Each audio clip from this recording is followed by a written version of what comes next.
Hello बच्चों, तो आज मैं क्लास 12th के ज्योग्राफी का जो पहला वाला लेसन है मानव भूगोल प्रकृति एवं विषय क्षेत्र का दूसरा वीडियो लेकर आया हूँ।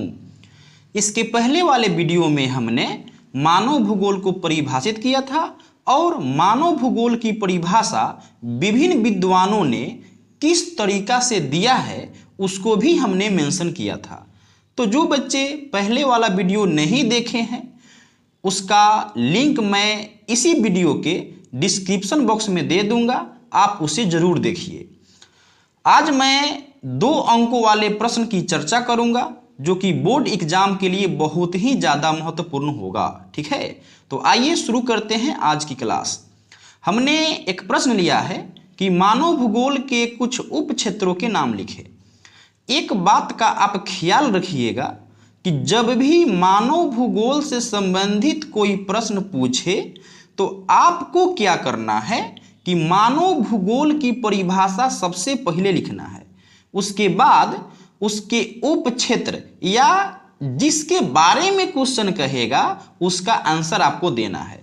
इससे क्या फायदा होगा कि आपका आंसर कम से कम 30 से 40 शब्द के बीच हो जाएगा और आपको पूरे के पूरे 2 अंक मिल जाएंगे। ठीक है ना, तो यही काम हमने यहाँ पे किया है कि मानव भूगोल की परिभाषा पहले लिख दिया है कि भूगोल की वह शाखा जिसके अंतर्गत मानव की उत्पत्ति से लेकर वर्तमान समय तक उसके पर्यावरण के साथ संबंधों का अध्ययन किया जाता है, मानव भूगोल कहलाता है।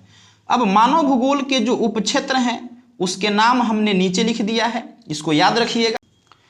पहला है व्यवहारवादी भूगोल, दूसरा है सांस्कृतिक भूगोल, तीसरा है चिकित्सा भूगोल। ये 3 भूगोल सामाजिक भूगोल के अंतर्गत आते हैं क्योंकि समाज में ही आप व्यवहार करते हैं एक दूसरे से। सांस्कृतिक भूगोल मतलब कि आपका रहन सहन, खान पान, वेशभूषा, चाल चलन कैसा है, यह समाज के अंतर्गत ही देखने को मिलता है। चिकित्सा भूगोल यानी अगर किसी की तबीयत खराब हो जाती है उसको आप डॉक्टर के पास ले जाते हैं तो यह सब काम भी कहाँ होता है, समाज के अंदर ही होता है। तो ये 3 भूगोल जो है सामाजिक भूगोल के अंतर्गत आता है। उसके बाद निर्वाचन भूगोल है, सैन्य भूगोल है। निर्वाचन का मतलब होता है चुनाव, जिसको अंग्रेजी में हम लोग इलेक्शन कहते हैं। तो यह भी क्या है, राजनीतिक मुद्दा है। और सेना का बहाल करना, किसी दूसरे देशों पे अधिकार करने के लिए आक्रमण करना, यह भी एक राजनीतिक मुद्दा ही है। तो आप इसे याद रखेंगे कि निर्वाचन भूगोल और सैन्य भूगोल यह राजनीतिक भूगोल के अंतर्गत आता है। उसके बाद संसाधन भूगोल है, कृषि भूगोल, उद्योग भूगोल और पर्यटन भूगोल।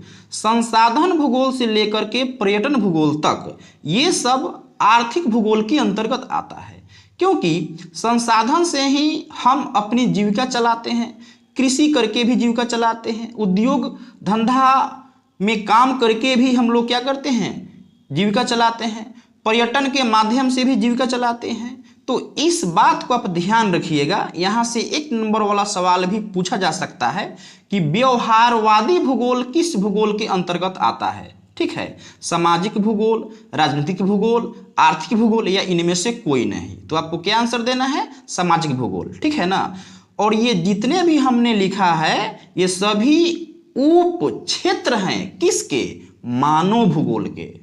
ओके, तो आप इस क्वेश्चन का आंसर अगर इस तरीका से लिखते हैं तो पूरे के पूरे 2 अंक मिलेंगे। ठीक है, चलिए अब हम आगे चलते हैं अगले वाले प्रश्न के पास। अगला वाला प्रश्न है कि निश्चयवाद क्या है। इसी प्रश्न को दूसरे तरीका से पूछ सकता है कि पर्यावरणीय निश्चयवाद क्या है। ठीक है ना, यह भी बहुत महत्वपूर्ण सवाल है और बोर्ड एग्जाम में पूछा भी गया है। तो आइए इसको समझते हैं।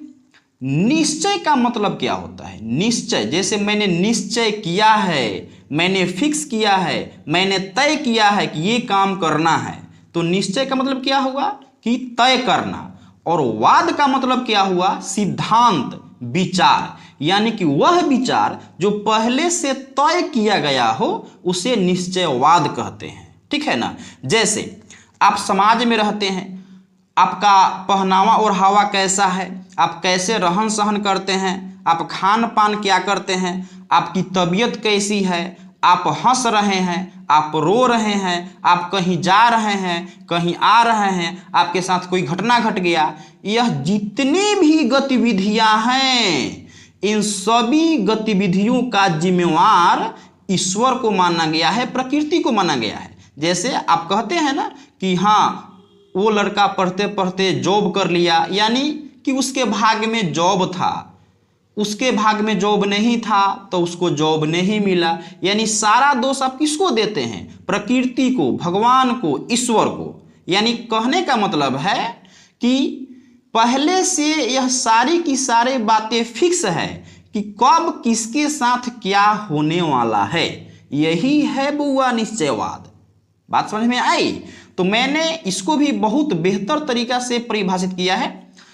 निश्चयवाद एक विचार है। निश्चयवाद क्या है? एक विचार है जिसमें प्रकृति को मानव की सारी गतिविधियों का सबसे अधिक जिम्मेवार माना गया है। यानी मानव के साथ जो भी घटना घटती है उस सभी का जिम्मेवार कौन है? प्रकृति है। ठीक है ना? यह पहले से फिक्स है। ऐसा दावा किया जाता है कि मनुष्य प्रकृति का एक उत्पाद है। मनुष्य क्या है? तो प्रकृति का एक प्रोडक्ट है, उत्पाद है।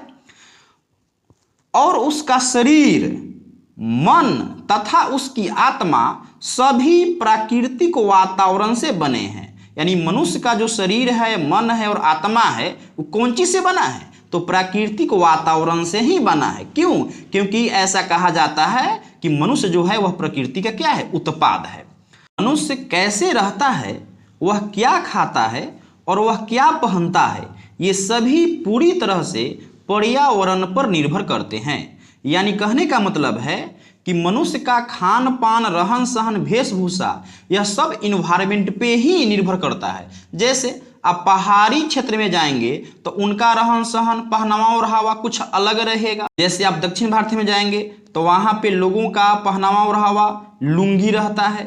पहाड़ी क्षेत्र में जाएंगे तो वहाँ पे कुछ अलग तरीका से देखने को मिलता है। ठीक है ना? तो ये सभी इन्वायरमेंट पे निर्भर करता है।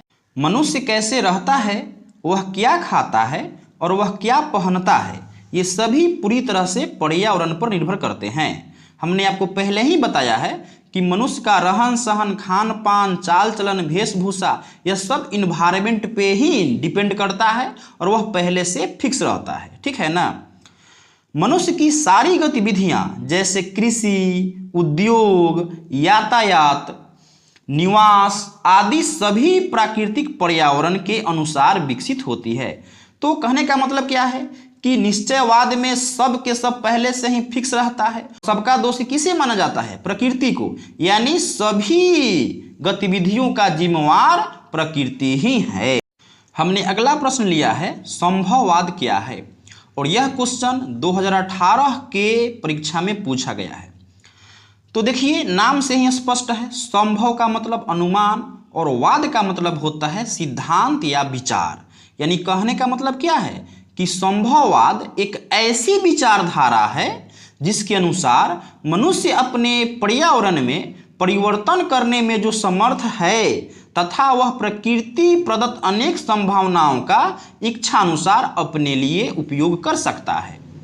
तो संभववाद का मतलब क्या हुआ कि जो भी प्रकृति द्वारा दिया गया संसाधन है उस संसाधन का उपयोग मनुष्य अपनी इच्छा अनुसार ही करता है। ठीक है? संभववाद शब्द का पहला प्रयोग फ्रांसीसी विद्वान लुसियन फ्रेवे ने किया। यह ऑब्जेक्टिव क्वेश्चन है कि संभववाद के जनक कौन है? तो आप क्या बताएंगे? लुसियन फ्रेवे।